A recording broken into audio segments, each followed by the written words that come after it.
Hello everyone, welcome back.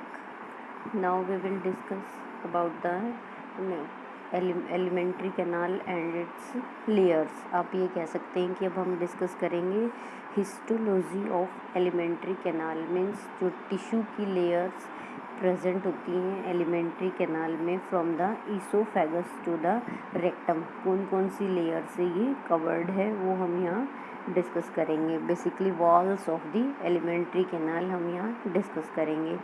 Previous lecture में जहाँ हमने इंट्रोडक्टरी पार्ट की बात की थी डाइजेशन एंड एब्जॉर्प्शन से रिलेटेड, वहाँ जस्ट हमने डिस्कस किया था about the parts of the elementary canal and their functions briefly. Here we will discuss about the layers or walls of the elementary canal. Wall of elementary canal consists of four main layers, means basically four layers यहाँ present होंगी. आपको पता है कि जो internal हमारी body के vital organs हैं वो भी टिश्यू लेयर से कवर्ड होते हैं. अलग अलग उनका फंक्शन है. किसी लेयर में बेसिकली प्रोटेक्टिव एक्शन है, कहीं पे ग्लैंड्स प्रेजेंट होंगी जो वेरियस सिक्रेशंस को सिक्रेट करती हैं, कहीं पे कॉन्ट्रैक्शन एंड रिलैक्सेशन की प्रोसेस होती हैं. तो various tissue layers are present here to perform the various functions.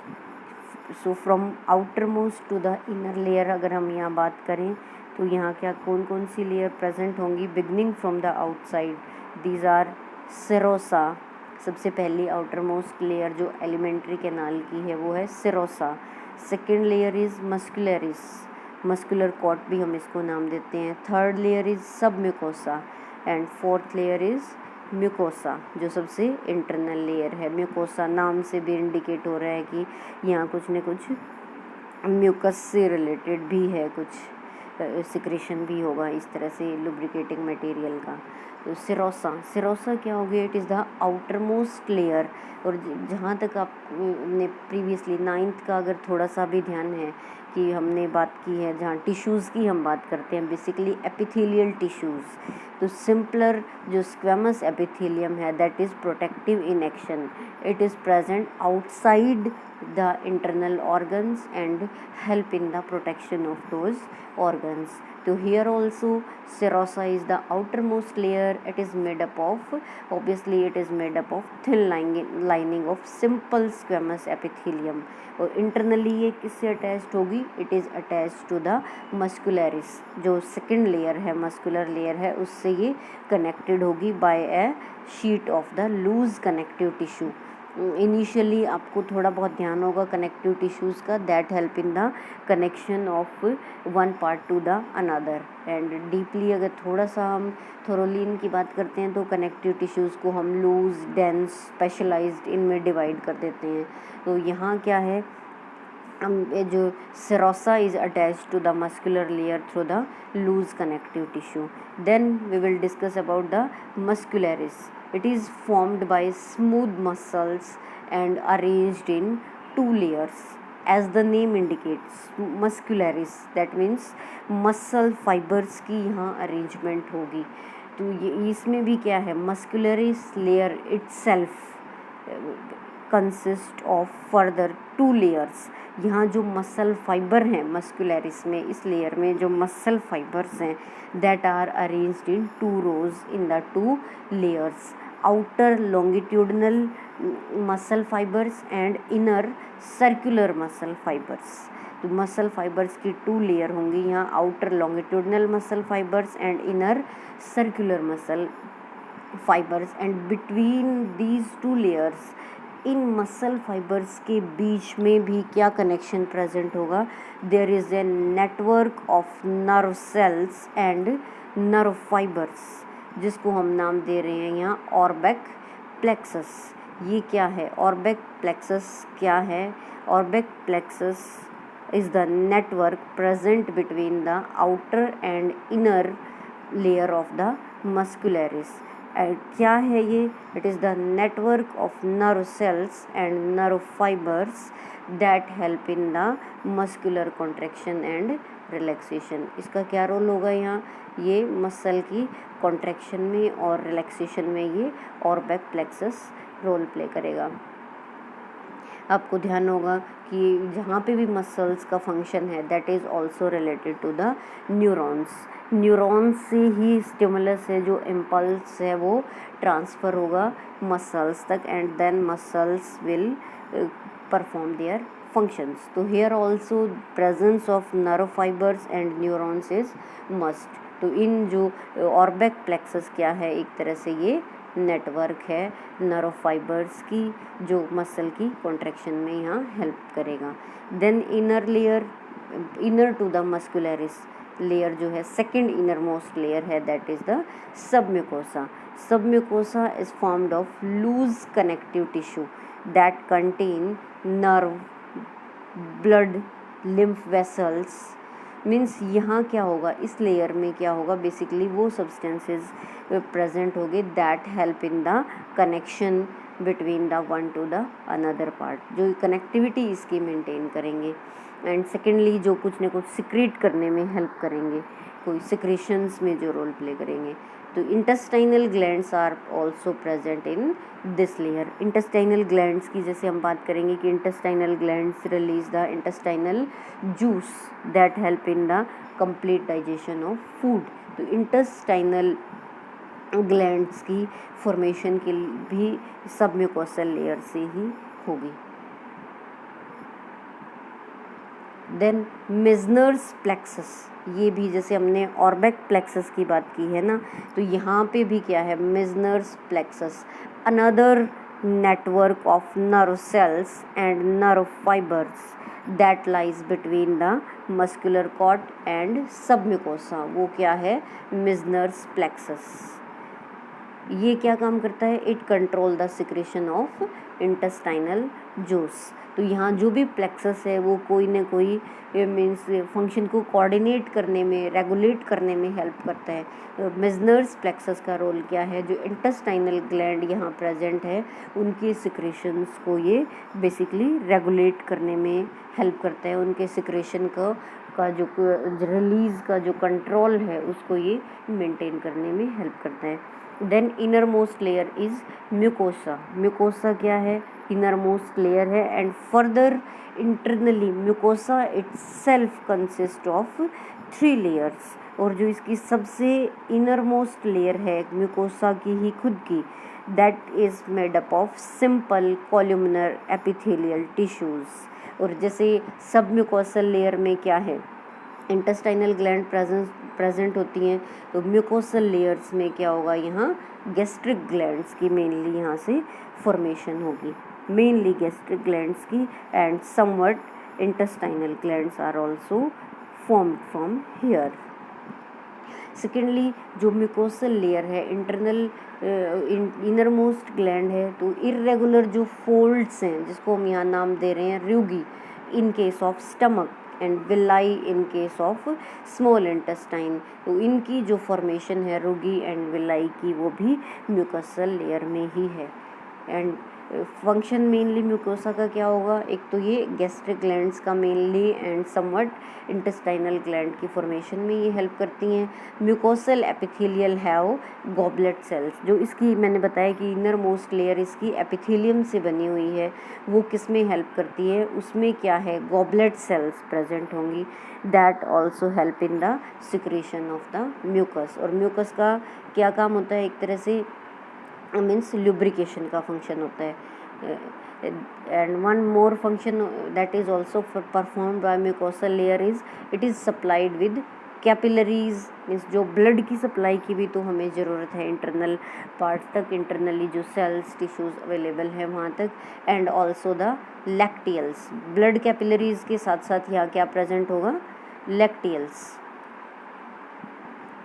Lacteals क्या होंगी, लिम्फ वेसल्स की जो हम बात करते हैं। लिम्फ वेसल्स मीन्स जो लिम्फेटिक कैपिलरीज, लिम्फेटिक वेसल्स हैं उनकी जो कनेक्टिविटी है वो कहलाती है यहाँ लैक्टियल्स। तो म्यूकोसल लेयर से ही वो कनेक्टिविटी है, वहीं से जैसे लैक्टियल्स का मेन रोल होता है फैट के एब्जॉर्प्शन में, directly fat means blood capillaries में एंटर नहीं करती है, तो वो जो इंटेस्टाइनल विलाई है वहीं से होते हुए लैक्टियल से कैपिलरी तक जाती है। तो आपको ध्यान रखना है लैक्टियल हम बोलते हैं लिम्फ वेसल्स को।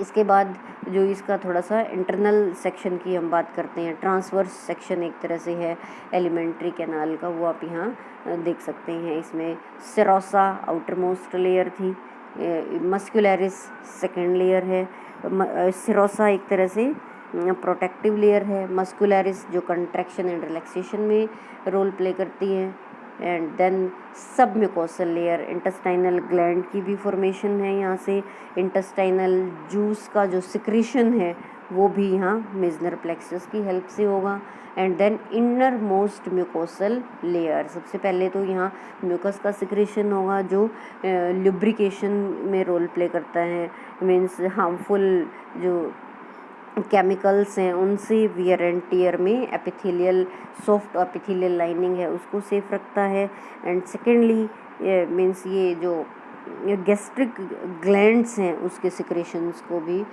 यहाँ से ये रेगुलेट करने में हेल्प करता है, and also it also consist of the that lacteals and blood capillaries, जो सप्लाई है ब्लड कैपिलरीज की हेल्प से ब्लड की या लिम्फ की, वो यहाँ पॉसिबल है म्यूकस लेयर में, इनर मोस्ट लेयर में। इसके बाद हम बात करते हैं डाइजेस्टिव ग्लैंड्स। डाइजेस्टिव ग्लैंड क्या होंगी? ऐसी glands means as the name indicate that help in the secretion of various chemicals that perform the function of breakdown of food into the simpler form। यहाँ मेनली जो digestive glands हैं वो क्या होंगी? Exocrine glands होती हैं, ducted glands होती हैं, एक होती है डक्टलेस और एक होती है डक्ट की हेल्प से जो ग्लैंड काम करती है, मीन्स वाया डक्ट जो अपने सिक्रेशंस को, अपने केमिकल्स को रिलीज़ करवाती है। तो डक्टेड ग्लैंड है डाइजेस्टिव ग्लैंड्स, या एक्सोक्राइन ग्लैंड हम कह सकते हैं। और कोई भी जो पार्ट है एलिमेंट्री कैनाल का जो कुछ न कुछ केमिकल को सिक्रेट करवा रहा है और डाइजेशन का रोल जहाँ से प्ले हो सकता है उसी को हम यहाँ डाइजेस्टिव ग्लैंड का नाम दे सकते हैं। तो there are so many digestive glands, like first of all initially हम स्टार्टिंग से अगर बात करते हैं तो first is the element that is salivary gland. Salivary gland में क्या होगा? These are 3 pairs of salivary glands, parotid on the side of face, sublingual under the front part of the tongue, and submaxillary that lie at the angle of the lower jaw, जो lower jaw के means एक particular angle पे ये existed होती हैं। तो these are the 3 pair of the salivary glands.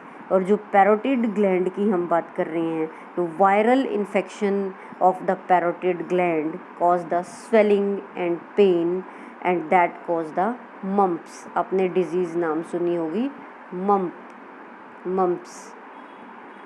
तो that is the caused due to the infection in the parotid glands, means on the sides of face जो swelling हो जाती है दोनों साइड से, कई बार swelling जैसे फेस में कान के नियर बाय एरिया में जैसे swelling हो जाती है, तो उसको हम मीन्स वायरल इन्फेक्शन है, मम्प से आजकल वैक्सीनेशन से इसको काफ़ी हद तक रोका भी गया है, इम्यूनाइज कर देते हैं हम बॉडी को, MMR जैसे हम देते हैं इनिशियल स्टेज में बच्चों को मीजल्स मम्प्स के लिए।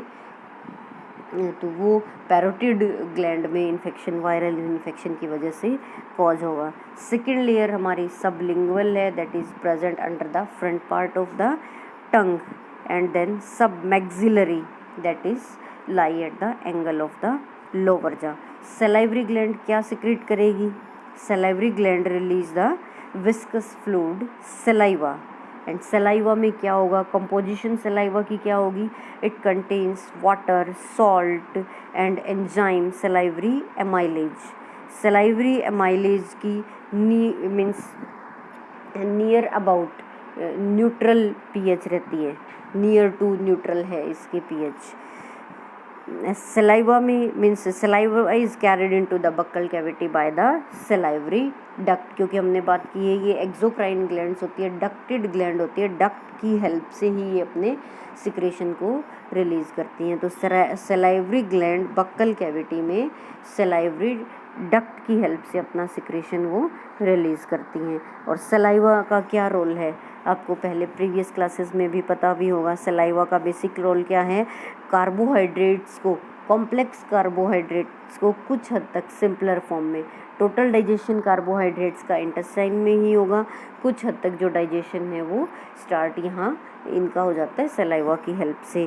सेकेंडली सलाइवा का क्या फंक्शन है, it also moistens food and changes it into a semi solid mass for easy swallowing.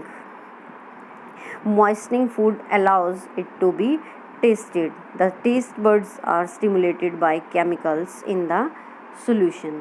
तो मेनली स्वेलोइंग को भी ये मीन्स फूड की जो स्वेलोइंग है उसमें भी ये इजीनेस कॉज करता है। Means semi solid food form में फूड को कन्वर्ट कर देते हैं मॉइस्टनिंग करके उसकी, एंड मेनली ये फूड का जो कॉम्प्लेक्स कार्बोहाइड्रेट्स है उसका डाइजेशन करने में भी ये हेल्पफुल है। एंटीबैक्टीरियल एजेंट जो प्रेजेंट होते हैं सलाइवा में, ये भी कुछ हद तक बैक्टीरिया को मीन्स जो बक्कल कैविटी में फूड के साथ एंटर कर देते हैं तो कुछ हद तक उससे भी हमें सेफ रखने में हेल्प करता है उनकी एंटीबैक्टीरियल एक्शन की वजह से। सेकेंडली हम बात करते हैं gastric glands. Gastric glands as the name indicate, जहाँ पे भी गैस्ट्रिक वर्ड आए that means it is related to the stomach. और अभी हमने बात की थी जो गैस्ट्रिक ग्लैंड्स हैं वो कहाँ से उनका ओरिजिन है, कहाँ वो प्रेजेंट होती है, तो वो एक तरह से हमने अभी बात की थी कि जो म्यूकोजल लेयर है वो मेनली वहाँ ये गैस्ट्रिक ग्लैंड्स फॉर्म होती हैं, इंटरनल जो टिश्यू की लेयर वहाँ प्रेजेंट होती है। Mainly means gastric glands are innumerable microscopic and simple tubular glands in the wall of stomach, and they have 3 more common type of cells. यहाँ mainly 3 type की sales होंगी जो main function यहाँ perform कराती हैं। जैसे फर्स्ट है यहाँ peptic cells.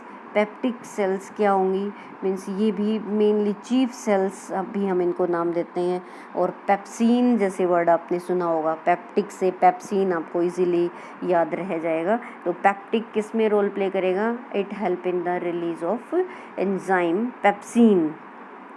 Oxyntic cells, oxyntic को पैराइटल सेल्स भी कहते हैं, ये एसिड जो स्टमक रिलीज़ करता है उसके रिलीज़ में ये हेल्प करती है, जो HCl एसिडिक कंडीशन मेंटेन करता है और एक एंटी माइक्रोबियल एक्शन है वो ऑक्जेंटिक सेल्स जो एसिड रिलीज़ करती हैं उसकी वजह से है। म्यूकस सेल्स, म्यूकस सेल्स क्या करती हैं, ये म्यूकस को रिलीज़ करती हैं। जहाँ पे भी गॉबलेट सेल म्यूकस सेल्स हैं दैट मीन्स ये ल्यूब्रिकेशन में हेल्प करती हैं। ये एसिडिक जो मीन्स गैस्ट्रिक ग्लैंड्स के जो सिक्रेशन है वो फूड को एक तरह से एसिडिक मीडियम प्रोवाइड करते हैं ताकि इजीली फूड का मीन्स जो ये है HCl है वो एसिडिक मीडियम प्रोवाइड करेगा। म्यूकस उस एसिडिक मीडियम से सॉफ्ट जो लाइनिंग है एपिथेलियल लाइनिंग उसको सेफ रखता है। और पेप्टिक सेल्स पेप्सिन को रिलीज़ करती हैं और पेप्सिन सिर्फ एसिडिक कंडीशन में ही काम करता है। और जो पैराइटल सेल्स हैं एक तरह से जो मीन्स ऑक्जेंटिक सेल्स हैं जो आपकी ऑक्जेंटिक सेल्स जो HCl को भी रिलीज़ करती हैं, वही सेल क्या करती हैं कि इंट्रिंसिक गैस्ट्रिक फैक्टर को भी ये रिलीज़ करती हैं जो विटामिन B12 का एब्जॉर्प्शन करने में भी हेल्प करती हैं। इंट्रिंसिक गैस्ट्रिक फैक्टर को भी ऑक्जेंटिक सेल्स रिलीज़ करती हैं HCl के साथ साथ। और इसका क्या रोल होता है, it help in the absorption of vitamin B12, जो एब्जॉर्प्शन का काम स्टार्ट होता है डाइजेशन के बाद उसमें ये रोल प्ले करती हैं। इसके बाद हम नेक्स्ट ग्लैंड की बात करते हैं लीवर, क्योंकि मैंने बताया था कि कहीं से भी कोई भी सिक्रीशन जहाँ से आता है उसी को हम ग्लैंड का नाम देंगे। आपको पता होगा कि जो लीवर है कोई एंजाइम ये रिलीज़ नहीं करता but it release bile, important secretion है ये डाइजेशन की प्रोसेस में। तो बाइल का सिक्रेशन लीवर से होगा। And basically liver consist of 2 lobes, एक तो ये लार्जेस्ट ग्लैंड है बॉडी में और सेकेंडली आपको ध्यान रखना है ये 2 लोब लीवर के मीन्स 2 लोब्स होंगे इसके, राइट एंड लेफ्ट लोब जिसको हम नाम देंगे। और फर्दर ये लॉब्स मीन्स किसमें, फर्दर ये डिवाइडेड होंगे लोब्यूल्स में। मीन्स लोब्यूल्स भी क्या हैं, एक तरह से हिपेटिक वर्ड, एक तो आपको ध्यान रखना है हिपेटिक जहाँ पे भी नाम आ जाए that means hepatic word is related to the liver.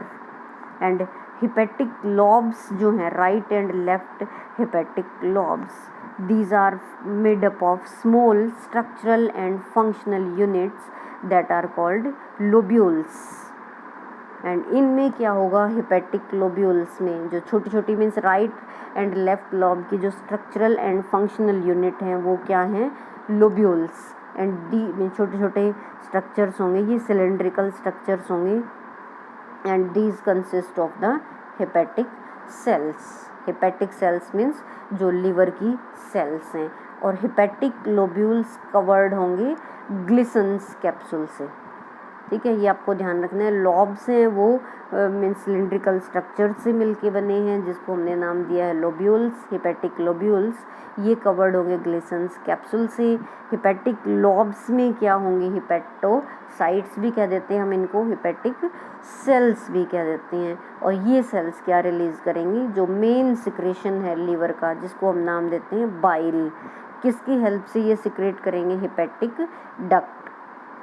ठीक है, तो लिवर बाइल को सिक्रेट कौन करता है, liver, but it is stored in the gall bladder.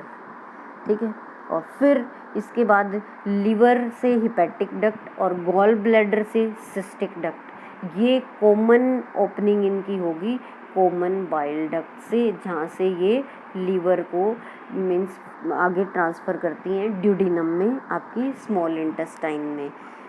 That's all about the pancreas. इसके बाद हम बात करते हैं small intestine. Small intestine means that's all about the liver, sorry. अब हम बात करेंगे पेनक्रियाज की। पेनक्रियाज को आपने पहले भी सुना होगा या 10th का थोड़ा बहुत भी अगर ध्यान है कि पेनक्रियाज का बहुत ही इम्पॉर्टेंट रोल है और ये एक ड्यूल ग्लैंड का रोल प्ले करता है। मीन्स एक्सोक्राइन ग्लैंड भी है ये, डाइजेशन में भी ये अपने एंजाइम्स को रिलीज़ कराता है, डक्ट की हेल्प से उन एंजाइम्स को रिलीज़ करता है। एंड सेकेंडली ये एंडोक्राइन ग्लैंड का भी रोल प्ले करता है। जब हम हार्मोन्स की बात करते हैं, इंसुलिन का नाम सुना होगा, तो वहाँ ये विदाउट डक्ट इंसुलिन को भी रिलीज़ कराता है, तो इसलिए हम इसको ड्यूल ग्लैंड कहते हैं। यहाँ इसका रोल होगा एक्सोक्राइन रोल, मीन्स ये पेनक्रिएटिक डक्ट की हेल्प से पेनक्रिएटिक जूस को रिलीज़ करेगा, that help in the digestion. और वो pancreatic duct common bile duct के साथ जुड़ के हिपेटो पेनक्रिएटिक डक्ट के फॉर्म में स्मॉल इंटेस्टाइन में ओपन होगी, जहाँ से पेनक्रिएटिक जूस ट्रांसफ़र होगा स्मॉल इंटेस्टाइन में, और यहीं से होते हुए जो बाइल है वो स्मॉल इंटेस्टाइन में ट्रांसफ़र होता है। Then we will discuss about the small intestine. Small intestine is very important part because it help in the complete digestion of the food। तो स्मॉल इंटेस्टाइन आपको पता है इंटेस्टाइनल जूस को release करती है जिसको हम सक्कस इंटेरिकस भी नाम देते हैं, and that help in the complete digestion of each food component. But आपको यहाँ ध्यान रखना है कि जो इंटेस्टाइन में हमें पता है इंटेस्टाइनल विलाई प्रेजेंट होती हैं। जैसे हमने बात किया था ना, स्टमक में रोगी इंटरनल फोल्ड्स हैं, तो स्मॉल इंटेस्टाइन में इंटेस्टाइनल विलाई प्रेजेंट होगी जिसके अंदर फर्दर माइक्रोस्कोपिक जो स्ट्रक्चर्स प्रेजेंट होते हैं जिनको हम माइक्रो विलाई भी नाम दे देते हैं। तो इनका विलाई का तो मेनली फंक्शन होता है एब्जॉर्प्शन में। और इसके बाद हम बात करते हैं जो जैसे विलाई हैं, ये विलाई यहाँ प्रेजेंट है, तो इनके बीच का जो गैप है उसको हम क्या नाम दे रहे हैं यहाँ, क्रिप्ट्स ऑफ ल्यूबरकुहन भी हम इसको नाम देते हैं। आप बुक में देखेंगे वहाँ नेम भी गिवन है, यहाँ जस्ट नाम दिया हुआ है क्रिप्ट्स ऑफ ल्यूबरकुहन, साइंटिस्ट के नेम पे इनको नाम दिया हुआ है। कि जो स्मॉल इंटेस्टाइन में बेसिकली जो ग्लैंड की तरह ये काम करती हैं। यहाँ पे क्रिप्ट्स ऑफ ल्यूबरकुहन जो है विलाई के ये बीच में प्रेजेंट होती हैं नेक्स्ट टू नेक्स्ट, जितनी means number of villi are there, numerous microscopic structures हैं ये, और इनके बीच का जो इंटरनल जो प्रोजेक्शंस हैं वहाँ क्रिप्ट्स ऑफ ल्यूबरकुहन्स प्रेजेंट होती हैं। क्रिप्ट्स ऑफ ल्यूबरकुहन एक्चुअल में क्या हैं? These are simple tubular glands and these occur throughout the small intestine between the villi. These secrete the enzyme and mucus. इसके बाद इसमें आपको ध्यान रखना है कि जो एंजाइमेटिक सिक्रेशन है और म्यूकस के सिक्रेशन में ये रोल प्ले करती हैं, और इन्हीं से होते हुए जो कि लिम्फेटिक कैपिलरीज हैं या जो लैक्टियल्स जिसको हमने नाम दिया है, या ब्लड की कैपिलरीज हैं, वो भी उनकी नेटवर्किंग भी इन्हीं से होते हुए विलाई तक पहुंचती हैं। तो ये सिक्रीशंस यहीं से मेनली जो सिक्रीशन है इंटेस्टाइनल जूस का वो यहीं से रिलीज़ होता है, इन्हीं ग्लैंड से वो सिक्रेशन रिलीज़ होता है, और यही सिक्रेशंस म्यूकस के साथ मिक्सअप होके इंटेस्टाइनल जूस कहलाते हैं। इंटेस्टाइनल जूस या सक्कस इंटेरिकस हम इसको नाम देते हैं, और ये बेसिकली ये क्या होंगे? एल्कलाइन होंगे नेचर में, और ये फूड का कंप्लीट जैसे पूरी तरह से कंप्लीट को फूड को डाइजेस्ट कर देंगे ताकि फूड का इजीली एब्जॉर्प्शन हो सके, बॉडी मीन्स एब्जॉर्प्टिव सेल उनको एब्जॉर्ब कर लें। मेनली जो विलाई में जो सेल्स प्रेजेंट हैं एब्जॉर्प्टिव सेल, वो मैक्सिमम एब्जॉर्प्शन करती हैं फूड का, डाइजेस्टेड फूड का, और अनडाइजेस्टेड फूड है वो स्मॉल इंटेस्टाइन में चला जाता है। I hope you understand all these topics. Thank you. With the further topics we will come soon, and in further lectures we will discuss about the process of digestion, whole process of digestion. Thank you.